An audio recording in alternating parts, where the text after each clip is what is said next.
During my hiatus, I decided to rewatch The Amazing Digital Circus, and to my surprise, I began noticing some intriguing inconsistencies in one of its many characters. Based on VII in I Have No Mouth and I Must Scream, it says that he's oblivious to the torment he inflicts on his guests. But what if I told you that wasn't the case? Join me today, theorists, as I discuss the twisted lies of the smiling ringmaster, Caine.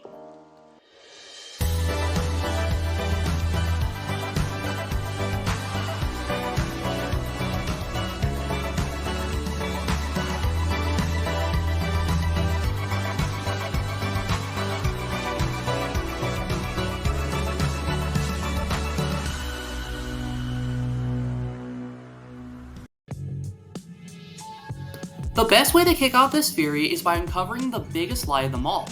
The exit was fake. Now you might be asking, Cody, are you out of your mind? The exit led to nowhere. But that's what the show and Caine want you to think. Let's examine the design of the exit itself. The only way to enter it is through a door that can appear and disappear anywhere at a moment's notice, making it highly elusive. When Pomni does enter it, she's met with an endless maze of office spaces that seem to go on forever. Exit door after exit door, almost as though if those who enter are being persuaded to give up. Finally, when she reaches the last corridor, she opens a door into the void, a supposedly infinite abyss. Caine brushes the exit off as some unfinished product. I do have to apologize for lying about the exit. I knew how much all of you have been wanting there to be one, but, I was having so much trouble figuring out what to put on the other side and ended up never quite finishing it. And you know how I never like letting people see my unfinished work, especially if it leads you out into the void. But at the end of the pilot, when the camera pans out, we see a transition between the digital world and the real world, and in between them is the void. Put it all together, and the exit door leads to the real world. This raises questions about many of Caine's actions. Why does he dissuade Pomni from venturing into the void? Why does he gaslight her into thinking she was hallucinating? And why does he have a watch specifically designed to alert him if anyone enters the void? Simple. He doesn't want anyone to figure out there is an exit, and his efforts to hide it are far from accidental. One of the many ways Caine keeps people quiet can be seen in Pomni. On her first day, she just so happens to find the elusive exit, the same exit that another person went crazy over. But when she enters it, she finds it seemingly leads to nowhere. After that traumatic experience, she meets Gummigoo, her first friend in the Amazing Digital Circus. The two click quickly, and although the show later paves it over as Pomni having a crush, their bond likely stems from something deeper, but that's a discussion for another day. This friendship is abruptly cut short when Caine kills Gummigoo in front of her. Then, her entire experience in Mildenhall Manor carries a unifying theme, teaching Pomni that she has no control, not even over her own body.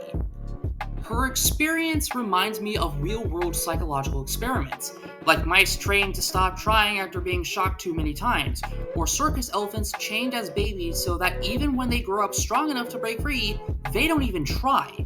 Pomni is being taught helplessness, conditioned not to fight the waves of the circus, but to let them crash over her. And the most terrifying part? She isn't alone. Enter Ragatha. It's implied that she's had similar experiences, possibly even worse. It's a lot for anybody to go through. Don't take it too personally. I remember how long it took for you to adjust.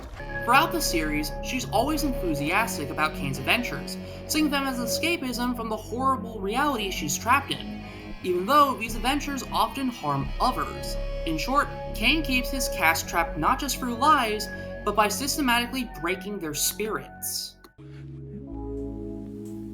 Caine's tactics don't stop at hopelessness. The show's description says that characters must face their traumas, but they don't face them as much as they relive them. Take Kinger, for example. In a previous video, I explained how the mystery of Mildenhall Manor isn't some random adventure. It mirrors Kinger's past. Remember this scene? How's your wife, Kinger? This level jabs at Kinger directly, forcing him to remember his demons, literally.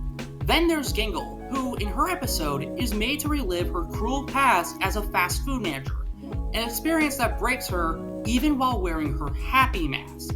Caine isn't recreating their past for fun. He's doing it to make the digital circus seem like a better option, because if they believe there's nothing left for them outside, they'll never try to leave.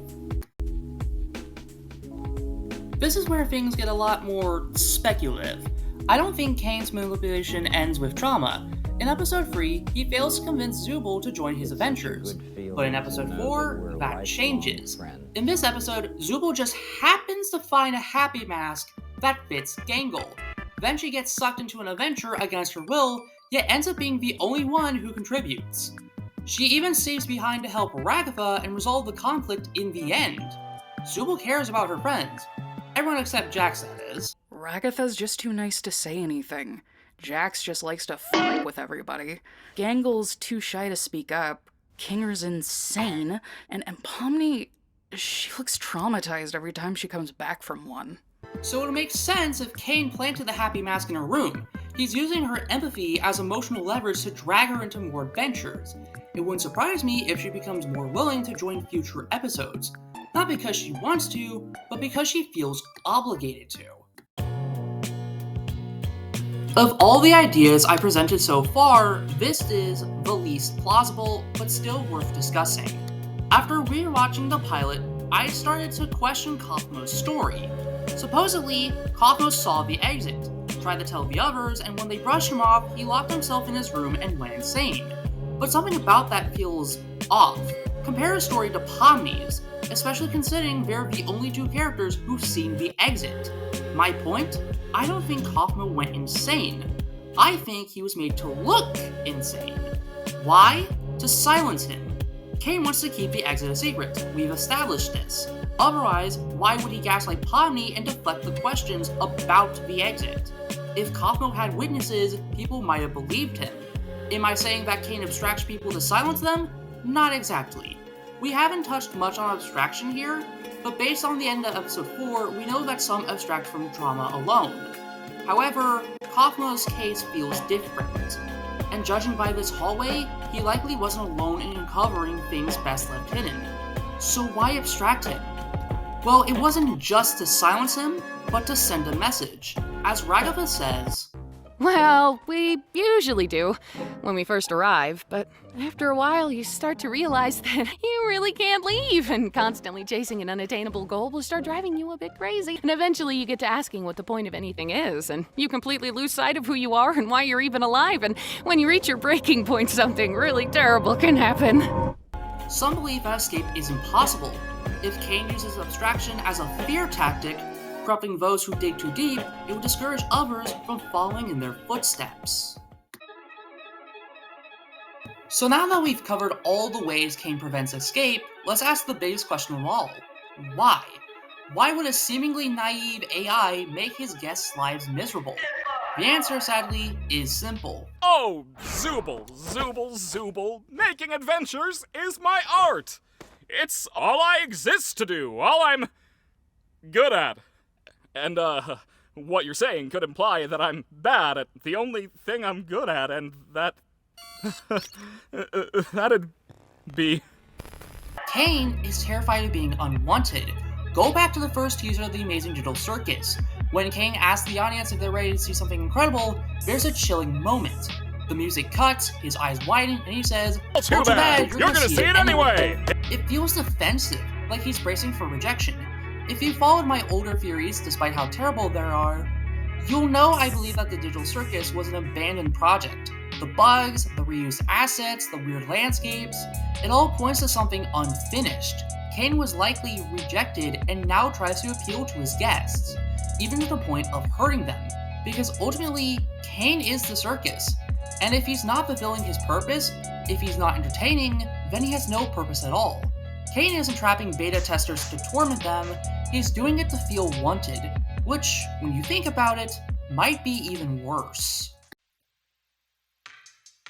Hey everyone, I apologize for the long hiatus. Life has been insanely busy. But I got some more videos coming your way soon.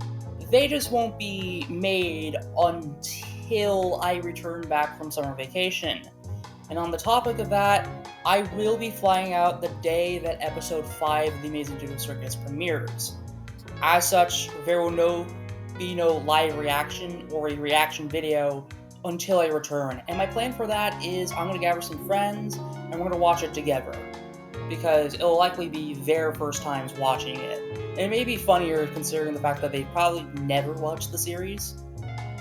But other than that, it's time for shoutouts. Big thanks to the Lone Wolf, Shadow Dragon Slime. If you want a shoutout, just drop the secret word in the comments below. Today's secret word is #CaneExposed. If you enjoyed this video, make sure to like, subscribe, and share it with others. Thank you!